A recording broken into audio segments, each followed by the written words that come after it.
Today we're working on the cleanest little 1996 lowest miles Subaru Legacy you ever saw. It's a little mountain climber.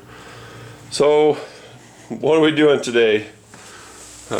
Shaped like bull, hung like bull, strong like bull, traction like grip like bull. Anyway, we've got some bushings that have gone bad. This is the differential brace, the cross brace. These are the front bushings for that.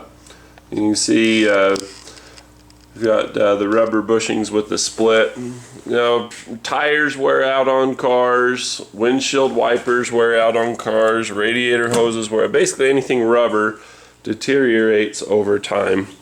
That's just what happens. You get an old rubber band, you go to shoot your friend, and it'll snap and get you. We need to get some new ones. Might as well go with some polyurethane solid ones that give you better hookup.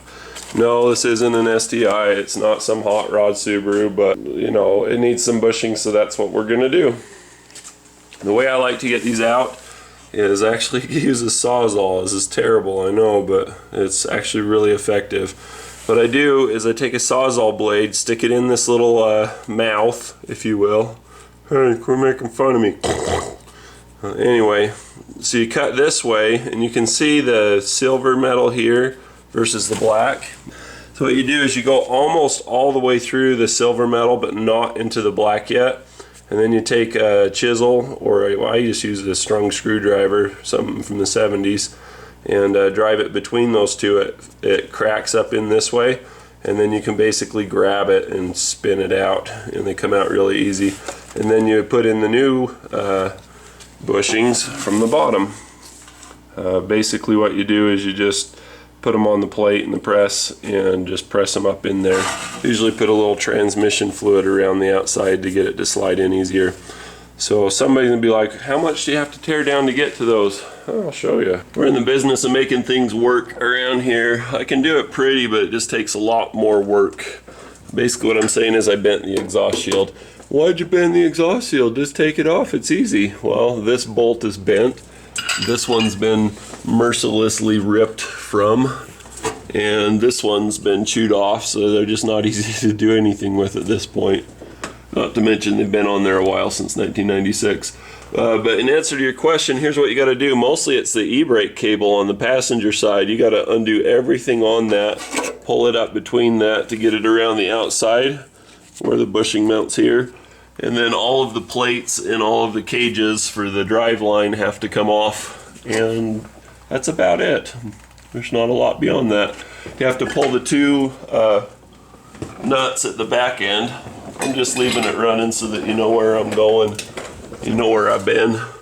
So you got these two bushings here, and you got to pull off the nuts on the back side of that, and then you've got the dancing devil. You see the devil horns, and you see the arms going different ways. It's supported by the exhaust. So that's all you got to do. The hard part is getting this low enough to be able to get the bolts up out of it. There's nuts that cage it through the bottom, and those nuts go on these bolts on these frames, so you got to get it really low before these will come out. In order to get it low, you have to take off the drive line. What I did is I got the drive line down first. I tried going up and then separating it so that this would go down. That wasn't effective, so I just had the drive line down. I bent that exhaust shield. So if those are still in good shape and you can get that down easy enough, now of course I got to bend that back up after I'm done. But if you can get those down well enough, get them down. Mine's all banged up, beat up, torn. I'm gonna go put some bushings in.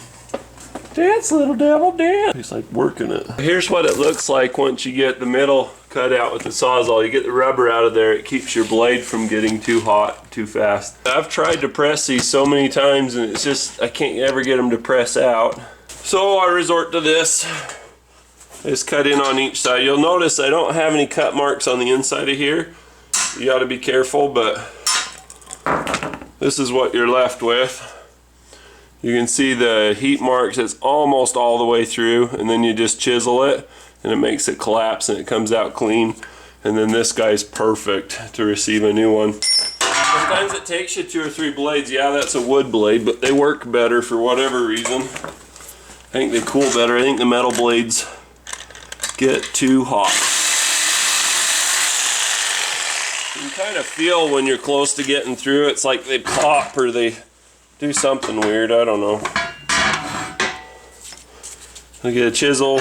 I hate these dang things. They're just such a pain to work with. But you have to support it. They're just not fun to hold on to.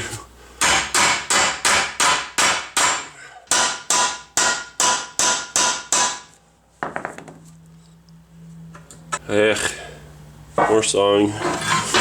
There we go. I swear I'm through. I don't want to cut into the post. You want to see a metal cutting blade? Brand new, they start cutting good, but they just go dull so fast. I think they can't cool quickly enough. Man, the hardest part of this whole job is just getting these old big bushings out. If somebody knows a better way, please tell me in the comments, huh? I don't like my method, but it's the best one I got for now. See where I was taught to press it, man. I just don't have anything to do that with.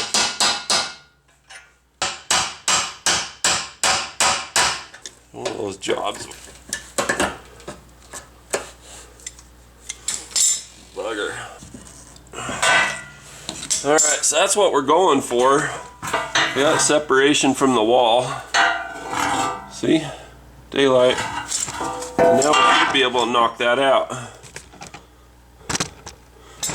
I'm gonna knock you out. Mama said knock you out. Here we go. I quit. Because it's time. I did it. So the other ones, we'll just press them in, sandwich style, just a heavy plate underneath. The other one here, just no sweat. The hard part's just getting those, getting these for shits things out of there. Look at that. Don't worry about this getting cut. Didn't even get there. Man, if you got a better way of doing this, please tell me. I'll try it on the next one.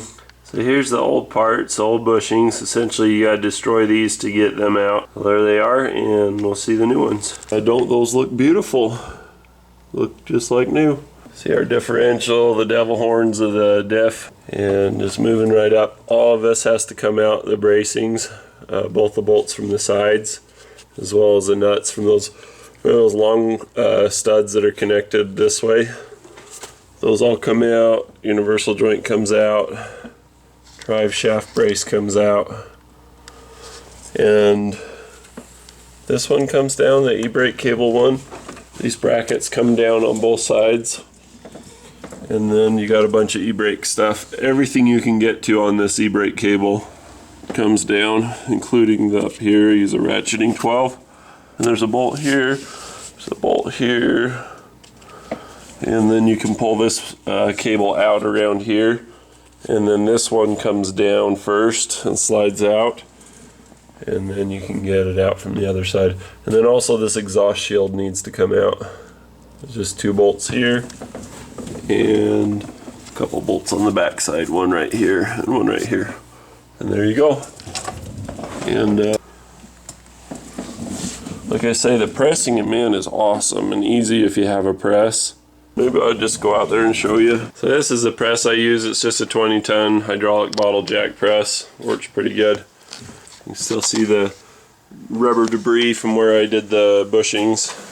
What I have here, this is OEM Tools for Professionals, blah blah blah. I ordered it in from AZ Commercial, and it is ridiculously helpful for doing wheel hub bearings because all the sizes are just right for bushings.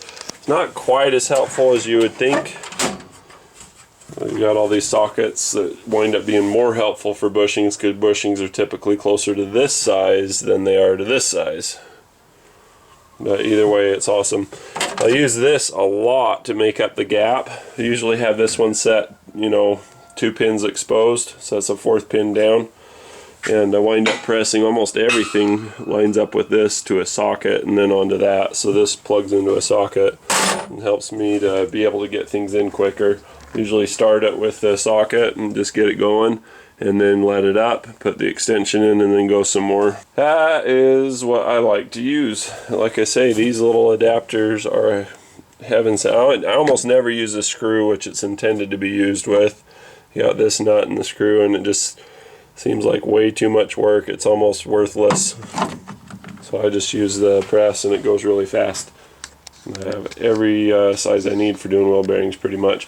When I went to do the bushings, I tried to have this be the one to hold the outer, and it actually pressed inside of it. I don't know if there's any marks. I don't see any, but it went right inside of there. So I wound up having to come up with some different solutions.